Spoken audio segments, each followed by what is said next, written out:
কখনো যদি একটু মুসিবত আসে এর জন্য ঘাবড়ে যাবার কিছু নাই।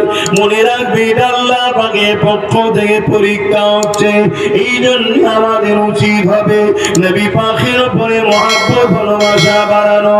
এই মহব্বত ভালোবাসা বাড়াবার উপায় হলো দরুদ শরীফ বেশি বেশি করে পড়া, নবী পাকের জীবনী পড়া।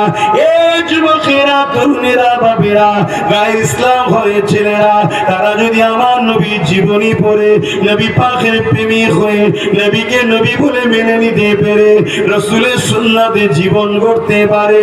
এই যুবকেরা, তরুণেরা, বাবেরা, তুমি আমি তো রাসূলুল্লাহর প্রেমিকের ঘরের ছেলে, তোমার আমার আব্বা জান তো ইমানের কালেমা পড়া ঘরের মানুষ, তাহলে তুমি আমি যদি রাসূলুল্লাহর জীবনী পড়ি নবী পাকের উপরে প্রেম বাড়তে লাগবে। ইমামে গজ্জালি হুজুরকে জিজ্ঞাসা করা হয়েছিল, হুজুর যদি জীবনী পড়তে না পারে তাহলে কি করবে? ইমামে গজ্জালি হুজুর বলেছিলেন যে মাহফিলে গেলে, যাদের কাছে গেলে নবী পাকের জীবনী শোনাবে, ওই জায়গায় বসে বসে রাসূলুল্লাহর জীবনী শুনে শুনে নবীর প্রেম ভালোবাসা বাড়িয়ে না।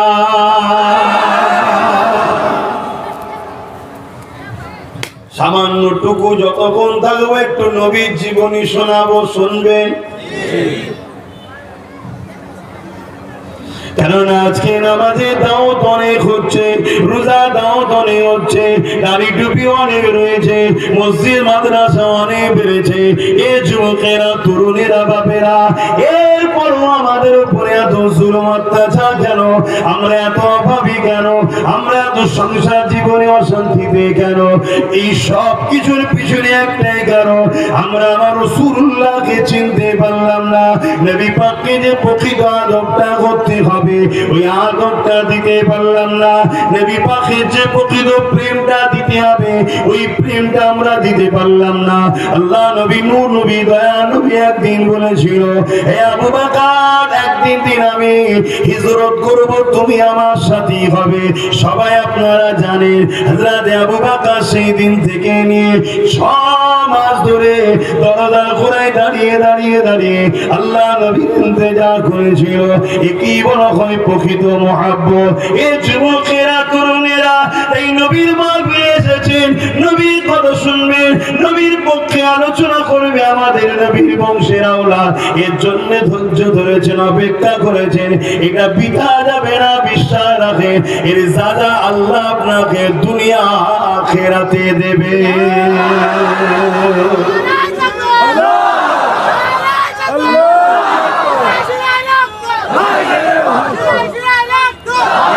মহব্বত কেমন ভাবে করতে হবে সাহাবাদের থেকে শিক্ষা নেন। 1 ঘন্টা কেন, 2 ঘন্টা কেন, 1 মাস কেন, 2 মাস কেন? সিদ্দিক আকবরের মতো মানুষ 6 মাস ইন্তজার করেছিল যাতে করে আমার রাসূলুল্লাহকে দ্বিতীয়বার ডাকতে না হয়।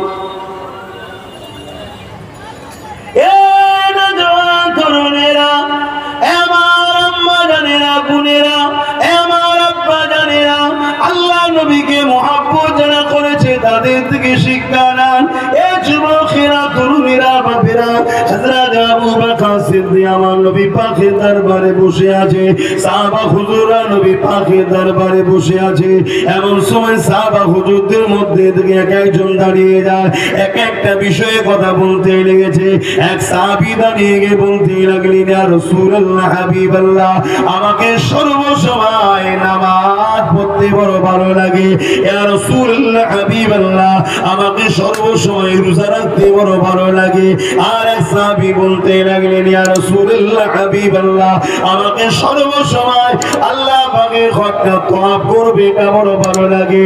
আর এক সাহাবী বলতে লাগলেন, ইয়া রাসূলুল্লাহ, হাবিবাল্লাহ, আমাকে বড় ভালো লাগে সর্বসময় কোরআন তেলাওয়াত করতে থাকবো। একজন সাহাবী এক একটা বিষয় বলতে লেগেছে। হযরত আবু বকর সিদ্দিক উঠে দাঁড়িয়ে পড়ে আল্লাহ নবীকে সালাম দিয়ে ইজাজত নিলেন, নিয়ে বলতে লাগলেন, ইয়া রাসূলুল্লাহ, ইয়া হাবিবাল্লাহ আমাকে যদি ইজাজত দেন আমারও কিছু ভালো লাগে। আল্লাহ নবী বললে আবু বকর বলো তোমাকে কি ভালো লাগে? অন্য সাহাবারা কেউ নামাজের কথা, কেউ রোজার কথা, কেউ হজের কথা। হযরত আবু বকর বলেছিলেন ইয়া রাসূলুল্লাহ হাবিবাল্লাহ আমাকে ভালো লাগে আপনার নূরের কদমের কাছে সর্বসময় বসে থাকবো, আর কদমের কাছে বসে বসে আপনার নূর মুখটা দেখতে থাকবো। আরো জোরে বলুন সুবহান।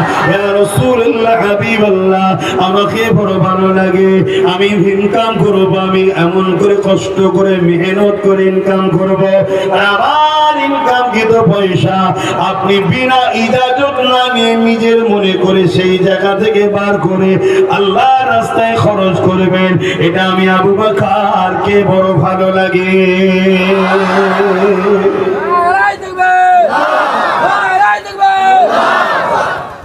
আমার আব্বা জানেরা ভাইরা মাফ করবেন, কথাগুলো বুঝবেন। আমাদের নামাজ, আমাদের দাড়ি, আমাদের টুপি, আমাদের মসজিদ, আমাদের মাদ্রাসা সব আল্লাহ কারে আছে, কিন্তু নবীর প্রেম আদব কমে যাওয়ার জন্য আমাদের সব থাকার পরও আল্লাহ আমাদের উপরে নারাজ হয়ে গেছে। কিছু বুঝাতে পারছি? হ্যাঁ, উদাহরণস্বরূপ আপনাদেরকে বুঝাচ্ছি, কেন কিছু কিছু জিনিস আপনারা আম মানুষ উদাহরণ না দিলে বুঝবেন না, তাই উদাহরণ দিচ্ছি। আমার নবীর ব্যাপারে, ইসলামের ব্যাপারে তো উদাহরণ চলে না, কিন্তু আপনারা তো আম মানুষ। আমি তো আম মানুষদের নিয়ে আলোচনা করতে বসেছি, আমি তো কোনো আলেমদের মজলিসে বসে না যে 2-10টা আলেম শুধু আর তাদের ঘরে নিয়ে কোনো মোনাজেরা হচ্ছে, আলোচনা হচ্ছে, সেটা আলাদা কথা। এখানে খেটে খাওয়া মানুষ, দিন মজুরি করা মানুষ, লেবার শ্রেণী মানুষ, ভ্যান চালিয়ে খাওয়া মানুষ, খেতে খামার করা মানুষ ধর্মকে ভালোবাসে। এই গরমে এসে বেলা 12টার সময় এসে বসে আছে। আহা, কেন? উলামারা বলেছে এটা জান্নাতের বাগান। আলেম মানুষ ভাবছে আহারে আমি তো আলেম হতে পারিনি, কমসে কম যে বসি আলেমদের মুখের দিকে চেয়ে বসি, এই ভালোবাসা নিয়ে এসে বসে আছে। এটাও মনে রাখবেন, আপনাদের দিল যদি এই ভালোবাসার উপরে থাকে এটাও বৃথা যাবে না। আল্লাহ নবীকে সাহাবারা জিজ্ঞাসা করেছিলেন ইয়া রাসূলুল্লাহ হাবিবাল্লাহ আমরা আপনার মজলিসে বসি, আপনি আলোচনা করেন, আমরা শুনি, আপনার নূরে জবানের নূরের চেহারা দেখতে দেখতে আলোচনা শুনি। ইয়া রাসূলুল্লাহ হাবিবাল্লাহ আপনি দুনিয়া থেকে পর্দা নিয়ে চলে যাবে, আখিরাই উম্মত যারা আসতে লাগবে, আপনার পরে যারা আসতে লাগবে তা তো আপনার মজলিসে বসতে পারবে না। আপনার নূরে জবান থেকে, আপনার নূরের চেহারা দিকে তাকিয়ে তাকিয়ে আলোচনা তো শুনতে পাবে না। ইয়া রাসূলুল্লাহ হাবিবাল্লাহ এই নিয়ামত থেকে তারা তো বঞ্চিত হয়ে গেল। কি গো, আমরা কি শখ করলে নবীর দরবারে বসে, নবীর মজলিসে বসে ওয়াজ কি শুনতে পারবো? কেন? আল্লাহ নবী কি হয়েছে বলুন? ইন্তেকাল হয়েছে। ইন্তেকাল মানে স্থান পরিবর্তন করা, মরণ নয়, স্থান পরিবর্তন করা। আমার নবী আজও রওজা মুবারকে হায়াতে এবং আমাদের জন্য কেঁদে কেঁদে দোয়া করছে। জোরে বলুন। আপনারা সবাই এই আকীদার উপরে আছেন তো নাকি? হ্যাঁ, এই আকীদা যদি না থাকে, আপনি যদি নামাজ পড়েন, রোজা রাখেন, মসজিদ বানান, হজ করেন, আল্লাহ সাহায্য পাবেন না। এটা হলো ঈমান, নামাজ, রোজা, এটা হলো আমল। দুটো জিনিস বা, একটা হলো আকীদা আর একটা হলো আমল। একটা হলো ঈমান, একটা হলো নেক কাজ করা। এই বিষয়টা বললে আপনাদের ঘরে একটা উদাহরণ দিচ্ছে, আপনাদের বুঝতে সুবিধা হবে। একটু বলি। ইয়া রাসূলুল্লাহ হাবিবাল্লাহ তারা তো বঞ্চিত হয়ে যাবে নিয়ামত থেকে। আল্লাহ নবী বলেছে আমার সাহাবারা না না না, তারা বঞ্চিত হবে না। দুনিয়ার জমিনে আল উলামা ওয়ারাসাতুল আম্বিয়া, যারা আলেমে হাক্কানি হবে, তারা আমি নবী আমার ওয়ারিস হবে।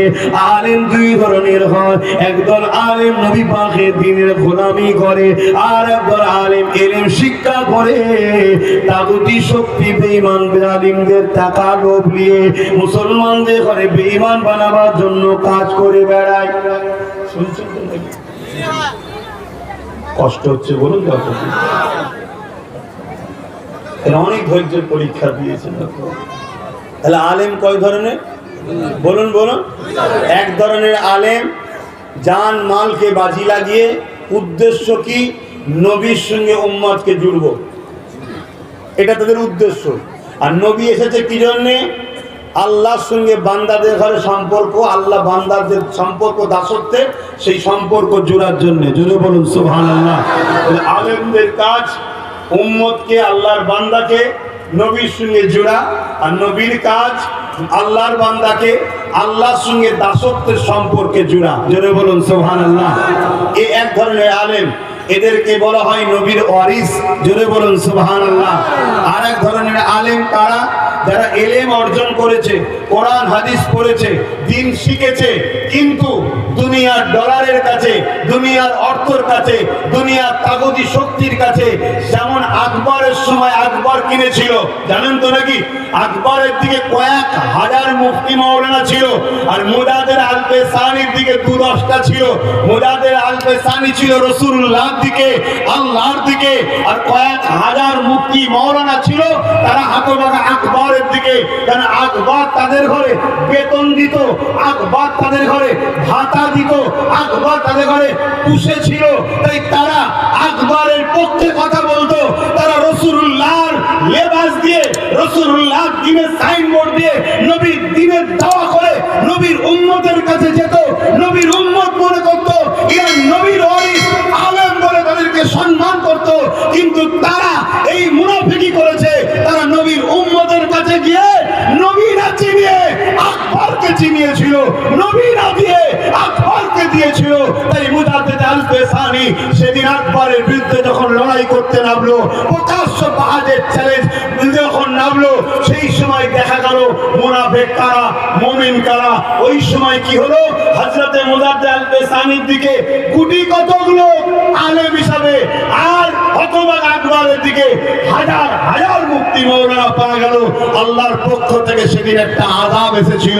ওই আযাবে মুজাদ্দেদ আল-পেসানি ও তিনার পক্ষে যারা ছিল তারা নিরাপদ, বাকিদেরকে আল্লাহর আযাব জাহান্নামে নিয়ে গেল। বলুন নাউজুবিল্লাহ।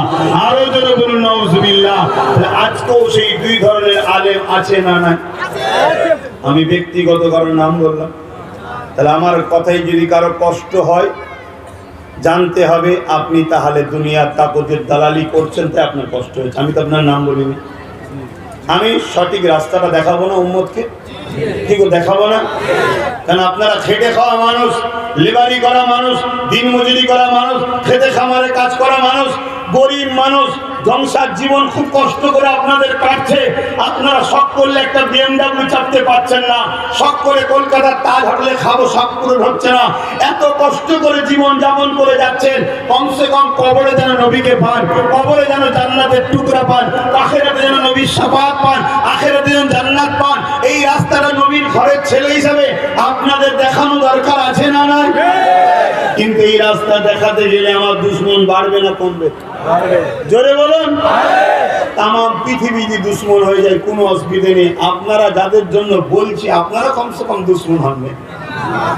তাম পৃথিবী দুশ্মন হয়ে যাক, সব পায়ের মোকাবেলায় আব্বাস সিদ্দিকী দাঁড়িয়ে যাবে। শুধু আপনাদের জন্য, যাদের জন্য আমি লড়ছি, আপনারা যেন আমার দুশ্মন হবেন না। তাহলে বুকটা ভেঙে যাবে যে হায় হায় হায় হায়, যাদের জন্য করলাম তারাই আজকে গাদ্দারি হয়ে গেল। যেমন ইমাম হোসাইন হুজুরের কষ্ট হয়েছিল, হাই রে নানার উম্মত, তোদের জন্যই তো আমি করছি। তোরাই আজকে সামান্য পদ দিবার জন্য তরোয়াল নিয়ে হোসাইনের বিরুদ্ধে দাঁড়িয়ে গেছিলি, হোসাইনের বুকটা ভেঙেছিল। কথাই ঢুকছে?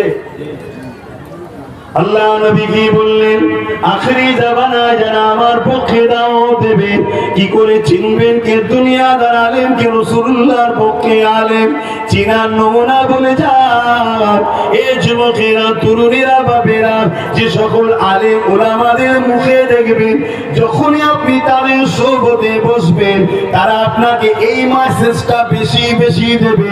নামাজের কথা বলবে, রোজার কথা বলবে, হজের কথা বলবে, দাড়ির কথা বলবে, টুপির কথা বলবে, হক হালালের কথা বলবে, পর্দার কথা বলবে, সব বলবে ঠিকই, কিন্তু সব থেকে বেশি যে মেসেজটা দেবে, ওই মেসেজটা হলো বাবারা তোমরা আমার নবীর হয়ে যাও। কি মেসেজ দেবে? তোমরা আমার নবীর হও। এই কথাটা বেশি বলবে। আর আজ যদি শুধু সব বলবে এটা না বলে তাহলে জানতে হবে, বা এটা যদি কম বলে তাহলে জানতে হবে মুনাফিক। এই জালিমদের দিকে কথা মাথায় ঢুকছে না, ঢোকে না? এ কোরআন থেকে বেরিয়ে গেছে। কেন? কোরআনের আয়াত বলছে, আল্লাহ জানাচ্ছে ইয়া আইয়ুহাল্লাযীনা আমানু আর ইয়া আইয়ুহান নাস। দুটো কথা আছে। একটা হলো এই ঈমানদারেরা, মন দিয়ে শোনো আমার ভাইরা, আমি জানি তোমাদের প্যান্ট শার্ট পরা, মাথায় টুপি নেই, মুখে দাড়ি নেই, এরপরও বলছি তোমাদের কোনো ভুল। কিন্তু এরপরও বলছি তোমরা যদি ঈমান নিয়ে মরো, এই ভুলের খিসারাত আযাব খেটে একদিন না একদিন জান্নাত কিন্তু পাবে। জোরে বলুন সুবহানাল্লাহ। আর সুন্দর সেজে যদি রাসূল না থাকে জাহান্নামে ঢুকবে আর বেরোতে পারবে না। কথা বুঝছো না? বোঝো না? আমার কথা ভুল বুঝছেন? তাহলে উদাহরণটা একটু প্রথম বুঝিয়ে দিই, তাহলে সুবিধা হবে। এই যে গাছ দেখছেন না চতুর্দিকে রয়েছে, এই গাছে দেখুন ডাল আছে, পাতা আছে, ফুল আছে, আছে না? না? আর এই গাছেরই আবার একটা জিনিস আছে যেটাকে বলা হয় মূল। সেটা কোথায় আছে? মাটির তলায়। কেন মাটির তলায়? কেন? ওটা দামি জিনিস, ওটা সব থেকে দামি জিনিস। ডালপালাও দামি, কিন্তু তার থেকেও দামি। কেন? ওটা ঠিক তো ডালপালা ঠিক, ওটা ঠিক তো পাতা ফলমূল ঠিক, ওটা ঠিক তো সব ঠিক, তাই তো নাকি? ধরুন কেউ গিয়ে একটা গাছের 10টা ডাল ছিল, 10টাই কেটে ফেললো, গাছটা কি মরে যাবে? গাছটা দেখতে একটু বেমানান হবে, গাছটা দুর্বল হবে, মরে যাবে কি? মরবে না। কিন্তু ওর মূল যদি ঠিক থাকে, আবার ডালপালা গজাবে না? গজাবে না? পাতা ফলমূল হবে না? হবে না? এই জন্য মূল কোথায় থাকে? গোপনে থাকে, তাই তো নাকি? এবারে বলতে বোঝা পাচ্ছি, খুব ভালো করে বোঝুন। ওই ডালপালা হলো নামাজ, রোজা, হজ, যাকাত, দাড়ি, টুপি, জুব্বা, হক, হালাল, পাক, নাপাক এগুলো। যদি কারণ না থাকে, সে দুর্বল, সে বেমানান, তাকে মনে হয় না সে মুসলমান, সে ইসলামের মধ্যে আছে বলে মনে হয় না, তাই তো নাকি? বেমানান, কিন্তু ওর মূল ভেতরে আছে। ওই ভেতরটা আমার